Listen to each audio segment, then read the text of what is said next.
Hey guys, it's Mandy here, and as you can tell by the title, this is going to be a more serious, kind of emotional video for me to film, but I figured I'd do it anyway, just to help any of you guys out there that are sort of going through the same thing as me, because I'm sure I'm not the only one that's lost a best friend. So I basically just want to talk to you guys about sort of the grieving process, and why I'm filming this, why I think it's relevant. So yeah, so you guys are probably wondering, why, Mandy, are you filming this video? Why is there a zit on my chin? Girl, who knows? I'm gonna cover that up real quick with just foundation, because it's gonna drive me crazy if I have to look at that the whole video, but yeah, this is casual, don't mind me. Anyways, so the reason why I wanted to talk about this with you guys today is because I know there's people out there that can relate, that have lost best friends. I know I'm not the only one, but to be honest with you guys, it really does suck, and, I'm still grieving. I'm still in the process of grieving the loss, and, I just want to throw that out there that this person is not deceased, but it basically feels like she is, because she's basically no longer part of my life as of right now. And we haven't been talking for, I don't know, since July 8th, so it's been a few weeks, almost a month, that we haven't been talking, and this girl was my best friend.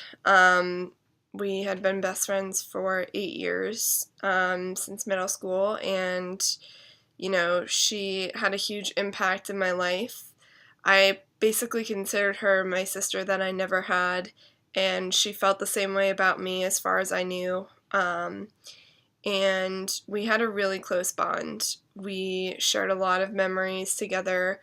We were basically in each other's lives, and I thought we would be in each other's lives forever. I never really saw this coming. I never thought our friendship would ever end, especially over something as silly as this. And, it sucks a lot, because I honestly thought this, I'm talking really serious, guys. I thought this girl was legit gonna be my bridesmaid or maid of honor at my wedding, and I saw myself growing old with her, and, sitting in wheelchairs and telling stories about our husbands or something. I don't know, I just saw both of us being in each other's lives for a lot longer than now. So it is sad. It's very disappointing, and, it hurts like hell, as you can imagine, when you have a friendship like that. But, I'm looking at it now, and I'm thinking, there could have been a better way to handle this situation than to just cut me off, because that's basically what she did. She just sort of was like, all right, you know what, I'm done, I can't deal with it anymore. I can't deal with you anymore as, a person, basically.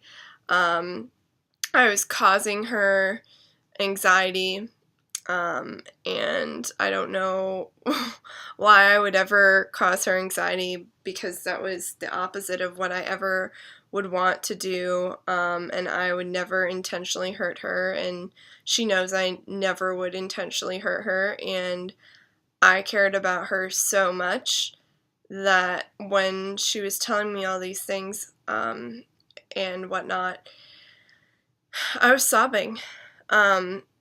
I was crying just as hard as when my grandmother passed away, but that's a whole nother story for another time. But I have not cried that hard since my grandma died when I was 16, and I feel like there's a hole in my heart, and,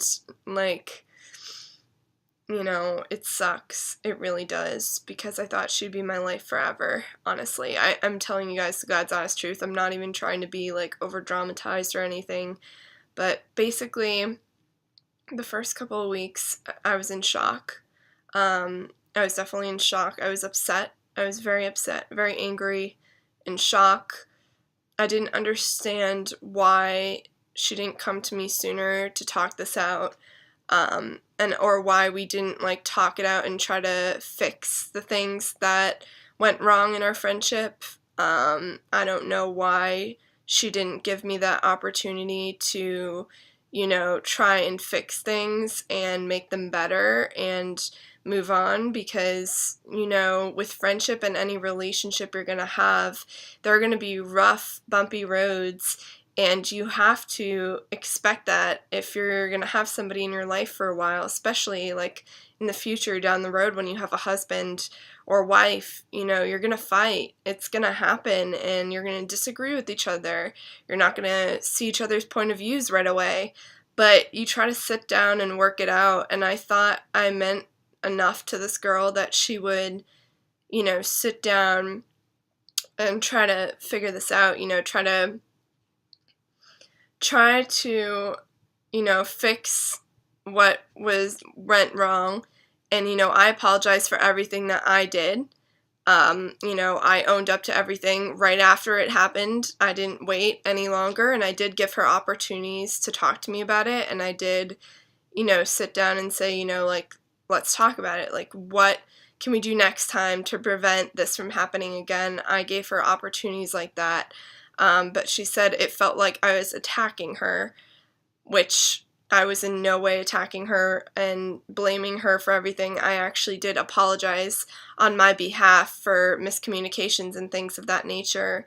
But I'm not going to get totally into, like, this. I'm not bashing my ex-best friend. Like, I'm not going to just go at it. Like, that's not what this video is about. It's more just, like, how can I help you guys who are also dealing with this, or if people can also relate to my story, or what's happening. But basically, I just feel like shit. I mean, to be completely blatantly honest with you, I feel like shit. And the worst part is when you look at pictures and you see them being happy without you and not really acknowledging your existence. It just feels like she didn't really care enough about the friendship, in my opinion, because I do know that she was in arguments or fights with other people, and she would talk it out and they would resolve it. They would come to some sort of conclusion, and they would never end the friendship. So I find it really funny, because some of these friendships that she got in arguments with, and was able to fix or whatever, like, were definitely less than 8-year friendships, and some of them were 8-year friendships, so it's like, or longer, who knows. I'm not trying to compare my friendships with her other friendships, but I am, in a way, because I just know that I thought I was just as close with her as those other people and those other friendships, if not closer than some of them, and I thought I was this girl's sister. Like, I literally thought it was gonna last forever. And the fact that she can just drop me like that and just be cold, like stone cold, it is cold. And I was sobbing, and she did see me sob, and I don't even think she felt bad. And I doubt she's even watching this, and if she is, great. You know how I feel, so this is nothing new to you.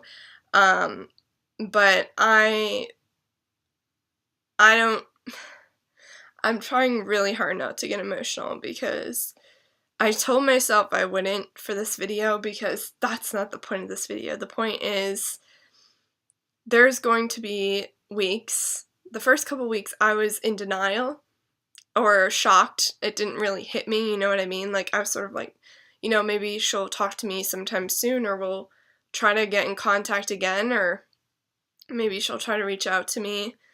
Again, I don't know. Maybe we'll try to resolve it. I haven't heard anything from her, and it's been almost a month.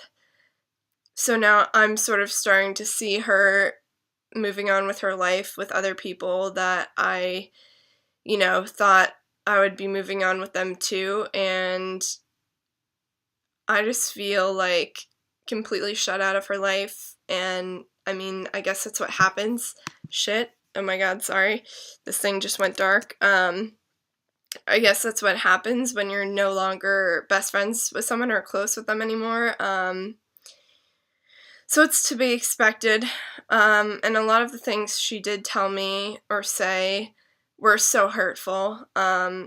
Things that I know I'm not. And to hear her say those things about me just shows me that she doesn't really know me. She doesn't know me for me. And I'm sure other friends that do know me would also confirm that I am none of the things that she said that were very negative about me. And she might perceive me as being that way, but I promise you I'm not. And, you know, if she really knew who I was, she wouldn't be saying those things. So maybe it was meant to happen. Maybe we weren't meant to be friends. It's now hitting me that this is real, and I don't know if she'll ever come back into my life. And if she does, I don't know if we're ever going to be as close as we once were, because honestly, I was blindsided, and I feel like I trusted her so much. I trusted this girl with my life. I mean, I was always there for this girl, like, always there. And yes, there were times when, there are always times when you're not, like, legitimately always there, but I always put an effort for her. I always put an effort. And, she put an effort for me too, but not at the end of our friendship. Not when it counted, when it mattered. She didn't put effort into trying to fix or work out things. She just sort of brushed things off, and when I did give her the opportunity to speak about them, she would just be like, all right, let's just move on. Like, I assumed that we had moved on from those problems, but instead she actually just harped on them and kept going back and referencing them, and I'm like, I thought you were over that. I thought we moved on from that. I thought, we were not even on that page anymore. You know what I mean? Like, when someone moves on from something, move on, Like, don't just harp on it. Mistakes happen.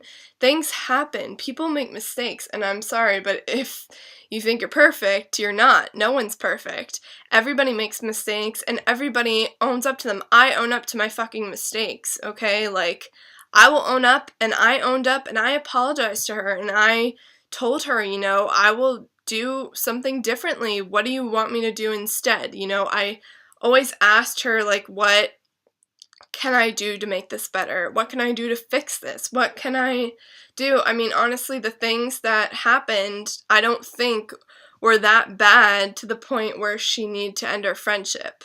Because we've been friends for 8 years, so we've had more good times than bad if we've been friends for 8 years. And she was just harping on the negative. She was harping on all the bad times. And maybe they were a big deal to her, and I don't know or understand, but honestly, like, in the big scheme of things, the things that happened between us that were negative or bad, honestly, were not even, like, yeah, I'm not gonna even get into it, but I basically wanted to vent and just tell you guys, if you lost a best friend, you're not alone. I still don't understand, everything. I still don't, get why it had to be taken to this level, why we can't talk to each other about it. I don't get it. And, I did give her opportunities, like I said, to talk about it, and if she didn't want to talk about it, then she didn't want to talk about it, but, it's not like I didn't try. It's not like I didn't put in effort and try to fix things and move on. And she's sort of just stuck in the past, which I guess that's that. I mean, I can't make you move on. Do I want her to move on from problems that we had in the past? Yes. Because I moved on from things that I had with her, and, I looked at the good. I looked at the good of our friendship. I looked at the positives of our friendship, because there were a lot of positives and happy memories. And yeah, this past year of our friendship hasn't been the smoothest. There are always going to be rocky roads, but it's whether or not you choose to overcome those rocks in the road that makes you who you are and makes you I don't know, stronger person, if you can overcome those things and have a stronger relationship or friendship, if you're able to overcome those obstacles, it can get you to a whole new level of friendship and love that you never even knew existed. So basically, yeah, this is basically turned into a rant. Not rant, vent. Rant is more angry, I feel like. Vent is more like emotional and, calm. A little calm. But yeah, basically, I don't get it. And, whatever, I might never know. I might never know why she doesn't want to be close with me, but you know what? Maybe it's for the best. Maybe we weren't meant to be best friends. Maybe we weren't meant to be at each other's wedding days and grow old together. Maybe that was all just a lie or a myth. And I know people grow apart and change over years, but I never thought in a million years that it would come down to this and that we would change so vastly to the point where we can't even be friends. It amazes me, honestly. So, yeah, and not in a good way. By amazes me, I mean it in a negative way. But yeah, I'm sorry. I hope this video was not too depressing or serious for you guys, but I just needed to make it. I need to get it off my chest, and I wanted you guys to know a little bit of what's going on in my personal life, because I know I'm usually just so bubbly and happy when I make YouTube videos, and yeah, that is still me, but I want to be real with you guys, and I want to tell you what's going on in my life, so you're aware, and let you know you're not alone. If you lost a best friend, I'm here with you, okay? We can be, well, I won't say we can be best friends because my trust is pretty much shattered a little. Definitely shattered. It's going to be very hard for me to trust somebody to that level again, but we can be friends and we can vent to each other about it and we can talk, So if you've lost a best friend, let me know in the comments down below. And if you guys like this video of me literally sitting down and talking to you, because I love making these types of videos, please give it a thumbs up and feel free to subscribe if you want to see more of me. And yeah, I love you guys so much, and I hope you have a wonderful day. Bye.